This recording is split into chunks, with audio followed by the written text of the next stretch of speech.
The election of 1824 is a really interesting election because the United States is changing at this point. So we're now going to be entering the age of the common man. And a lot of things are changing, but especially the ability to vote is important in this election. So prior to this election, you really need to have a lot of land and a lot of money and be a white male in order to cast your vote for president. So this is going to leave out a lot of the population of the United States. But with the election of 1824, the ability to vote becomes more widespread for white men. So now you don't need to have all this land and all this money. You just need to be a white man in order to vote. So this is going to include a lot more of the average, everyday, Joe Schmo type people that weren't able to vote before. So this is going to change this election a lot. So now let's go over your four candidates. So this is interesting also because the four candidates who run, John Quincy Adams, Andrew Jackson, William Crawford, and Henry Clay, they're all running under one political party. Because remember, at this point, there's only one political party, and that's the Democratic Republican Party. So you're going to have four very famous political figures all running underneath one political party, and this is going to be a crazy concept. And the results are going to show just how crazy this is. So Andrew Jackson has the most electoral votes with 99, Adams has 84 electoral votes, Crawford with 41 electoral votes, and Clay with 37 electoral votes. And the fact that this election is so close is really what's going to decide how insane this election is going to end up. Because if we look at the map to the right here, you're going to see sectionalism has a big part in who wins. So what parts of the country believe what, and what parts of the country want who as their president. So you're going to see Adams more in the north. The more industrial, wealthy north is going to want Adams. More of the south is going to want Andrew Jackson. More of the west with Henry Clay, and so on and so forth. So sectionalism is going to decide it. But although, different parts of the country voted for different people and the majority voted for Jackson, that doesn't matter because Andrew Jackson didn't win the majority of the vote. He won the most, but he didn't win over 50% of the vote. So because of this, now we need to go to the 12th Amendment. So 12th Amendment of the United States says that basically if an election is undecided, it needs to go to the House of Representatives and the House needs to decide who wins. And this is where the election gets really sketchy because the vote goes to the House of Representatives and Henry Clay, he comes in last, so he no longer is in the running, and he is the Speaker of the House, so he has a lot of say, and he sways the House of Representatives to vote for John Quincy Adams as president. And this is going to be a big deal because John Quincy Adams is going to win the presidency, although he doesn't have the most electoral votes or the most popular votes. And Jackson and his followers are going to be furious at this. They're going to say that this was corrupt. They're going to say that Adams promised Clay something in order for him to do this. And this is going to lead to something called the corrupt bargain, which we'll talk about in the next slide. But the results of this election are going to be really shady, and it's going to lead to a very rocky presidency for John Quincy Adams. Like we talked about in the last slide, Jackson and his supporters were shocked and furious when he lost the last election. Because let's keep in mind, he had the most popular vote, he had the most electoral votes in the election of 1824, but still somehow ended up losing to John Quincy Adams. So they call this the corrupt bargain. Now let's go more into detail about what the corrupt bargain really was. So Jackson and his supporters called this the corrupt bargain because they believed John Quincy Adams promised Henry Clay the very important position of Secretary of State in order to give Adams Clay's support in the House of Representatives vote for president.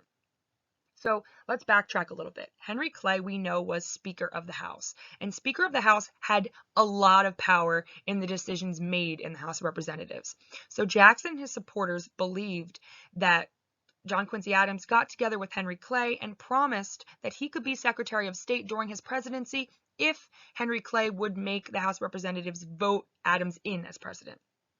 And this ended up looking even worse after he won the presidency, because after the House of Representatives votes in favor of John Quincy Adams makes one of the first things he does as president to make Henry Clay the Secretary of State. So this looks awful.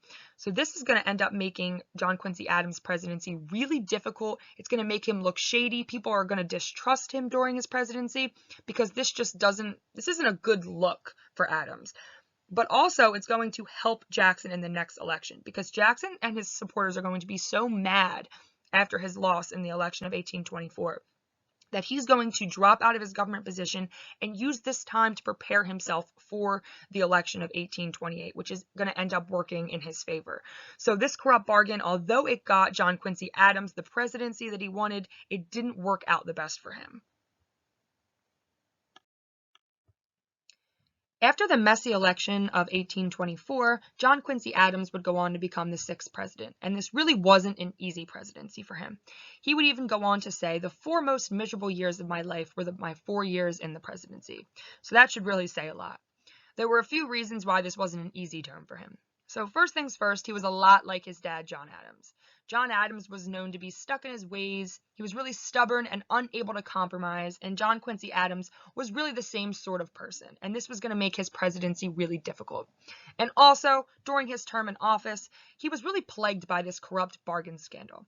It was like this dark cloud hanging over his head, and it was really stuck with him from the second he stepped into the White House to the second he left the White House, and it made a lot of the American people distrust him. And also, at the end of his presidency, he passed the Tariff of 1828, or what the angry Southerners like to call the Tariff of Abominations. And what this did was it hiked up the prices of the tariffs a lot. And this was to protect the industry of the United States. But it ended up hurting the South and helping the North.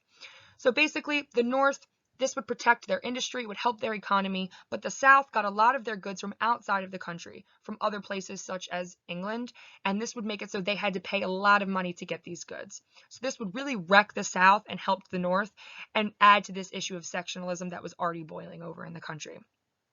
So as we can tell, his presidency was definitely a difficult one. But outside of this, he had a really successful political career. So after his presidency was over, he decided to do what no president has done before, and he ran for the House of Representatives. And he kind of kicked butt there. So he was an awesome congressman. He was a brilliant abolitionist. He was really focused on important issues like getting rid of slavery. So he was an awesome congressman, he was an awesome politician, but as a president, not so much. But everything else, he was a really successful, intelligent guy. If we thought the election of 1824 was nasty, then we haven't seen anything yet, because the election of 1828 is even worse. So this election is the rematch that Andrew Jackson could have dreamed of. This was complete revenge on John Quincy Adams, and we're going to go into detail on why that is, but first, let's go over the nuts and bolts of this election. So in this election, you're going to see Andrew Jackson, who's a Democrat, running against John Quincy Adams, who's a national Republican. So this is a complete rematch of the last election, minus the other 2 candidates. And this election is important because now we're going to see this complete democratization of American society. So that means that, although it's not the complete population of the United States, all white men are pretty much able to vote at this point. In 1824, you're going to see more of this, but now there's basically no restrictions on voting having to do with wealth and land ownership. So now a bunch of new average white males in society are going to be showing up, and this is going to benefit Andrew Jackson and the Democrats a lot. Because remember, Andrew Jackson did appeal to the common man. So now that they're coming into the election to vote more, who are they going to vote for? Most likely Andrew Jackson. So this is really helpful for him. And on top of that, another way that either side gets support in this election is this new habit of nasty campaigning and mudslinging. So mudslinging, it sounds really funny when you read it, but it's basically the candidate bashing and slandering the name of the other candidate in order to get support on their own side and to damage the other's campaign. And this was at an all-time high during this election of 1828. So Adams went really hard at Jackson when he was mudslinging and campaigning in this election. So he talked about a lot of the things that he hated about Jackson, such as the fact that he was so involved in the slave trade, he massacred so many Native Americans, and he had a lot of blood on his hands from all the illegal duels he was involved in. He also went as far as to take jabs at Andrew Jackson's wife, Rachel Jackson, and even went as far as to take jabs at his family and his mom. So this got really personal on the end of Andrew Jackson. Also, you're going to see Jackson dish it right back to John Quincy Adams, because he's going to talk about some really controversial things, such as how John Adams surrendered an innocent American girl to the Russian Tsar when he was minister to Russia. So we don't know for sure if this is true, but this would be a huge blow to his campaign if it was. And he also talked about how he abused public funds to buy personal gambling items, such as a pool table and a chess set. So it seems so insignificant, but doing these things would add on to this reputation of scandal that would also be born out of the corrupt bargain as well. So this dark cloud of scandal was just hanging over John Quincy Adams' head and was made worse by this nasty mudslinging.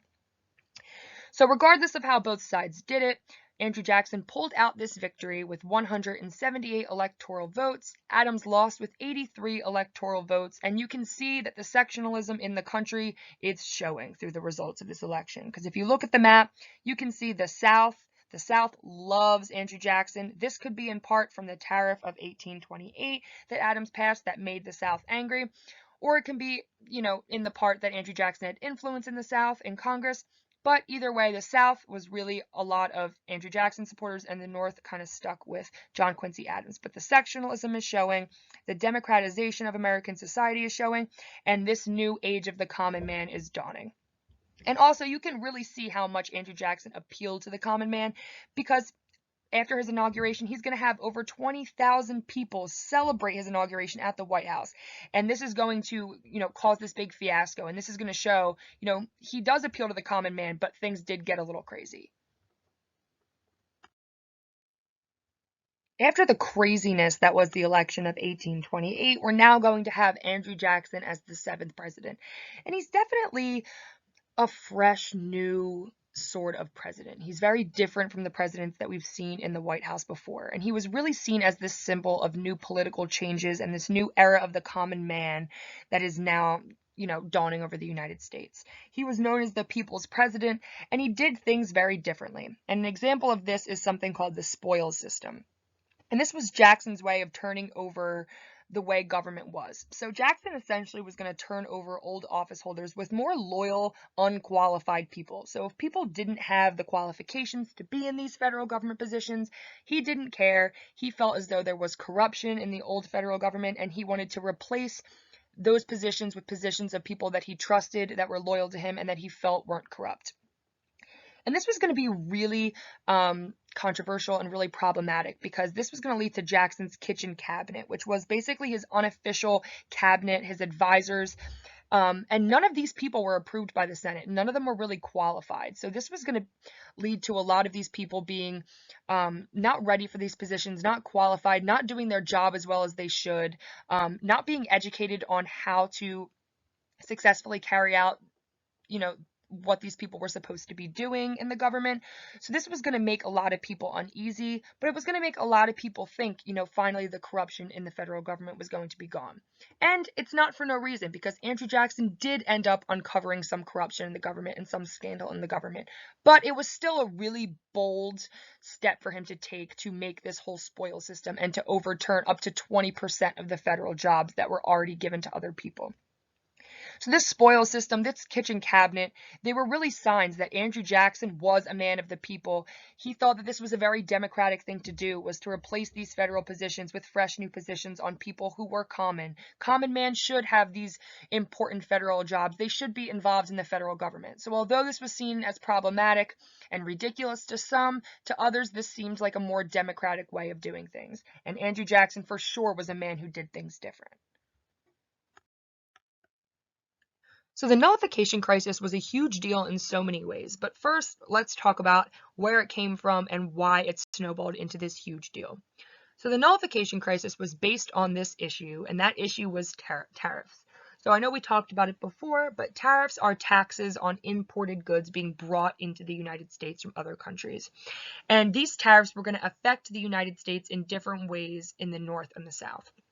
So in the North, we know that they're more industrial, they have more factories and mills, and their economy actually benefits a lot from these tariffs, because you're going to have people in the United States wanting to buy goods in the United States, particularly the North, because they don't want to spend the money to buy from outside of the United States. But this is going to hurt the Southern economy, because the Southerners have a more agricultural economy, and they really base their economy on buying goods from outside of the United States. So this is going to hurt them a lot. And this is going to make it so parts of their economy are going to be completely diminished as a result of these tariffs. But we know that tariffs are going to infuriate the Southerners, but let's talk about what tariffs infuriated them. So the first tariff was the Tariff of 1828, or the Tariff of Abominations, passed at the end of Adams' presidency. And this was going to hike up tariff prices over 60%, which is even crazy to think about. And this was already going to set forth this idea of nullification, or basically saying that they're not going to listen to this tariff at all. And then when Andrew Jackson becomes president, we're now going to see him pass the Tariff of 1832, which although it's not as severe, this is still going to infuriate the Southerners, particularly South Carolina, and they're going to decide they need to do something about it. And this is where it gets really shady, because the man behind the nullification is going to be Andrew Jackson's vice president, John C. Calhoun. I mean, and that's a situation we don't see every day. So John C. Calhoun is basically going to say that they're going to nullify this tariff and say that if the federal government tries to collect the taxes, they're not going to pay it. They're going to say that this is null and void. They're not going to listen to this. And they're even going to go as far to say as if the federal government tries to collect the taxes, South Carolina as a state is going to leave the United States, or we call that seceding. And this is a really hefty thing to say. This is a big deal. And Andrew Jackson, with his fiery personality that we know about, he does not like to be threatened, and he doesn't take this well. And he approaches this with something called the olive branch and the sword. And this is the way he's going to resolve this issue. So when we see olive branch, we think of things like peace. And with that, we're going to see the Compromise Tariff of 1833, which is thought of by Henry Clay and John C. Calhoun. And this is essentially going to appease both sides and make it so the tariff will lower itself and get lower and lower over the next 10 years. So this is going to keep both sides quiet and eventually solve this issue. But before that happens, you're going to see the sword part of the olive branch and the sword. And that is Andrew Jackson's Force Bill of 1833, saying that they will pay the tax, they will pay the tariff, they will not secede, or else they will see government action from the army of the federal government. And this is eventually going to get South Carolina to back down, and this will lead to the Compromise Tariff of 1833. So although this is a crazy thing to deal with in the presidency of Andrew Jackson, and this is something really tough that he has to deal with, this is going to say a lot about what's going to happen in the future. This says a lot about the sectionalism in the United States and how bad it's getting, and this is really going to set the stage for what's going to happen in a few decades, which will be the Civil War. The conflicts between Andrew Jackson and the Native people were going to really define his presidency in many ways. So before we go into how it defined his presidency and defined the United States, let's first talk about how these conflicts started. So this conflict started because white settlers during Jackson's presidency wanted Native American land in Georgia, North Carolina, and Alabama, and Jackson wanted them to have it. But there was one issue with taking this Native American land, and that was the fact that these Cherokee, Creek, Chickasaw, Seminole, and Choctaw people had the right to be there. So what I mean by that was there were treaties that were set in stone between the United States and the Native people saying that they were allowed to be on this land in Georgia, North Carolina, and Alabama. So basically, Andrew Jackson couldn't just forcefully remove them. But all in all, Jackson was just ready to disregard all these treaties and move forward with forcefully removing them anyway.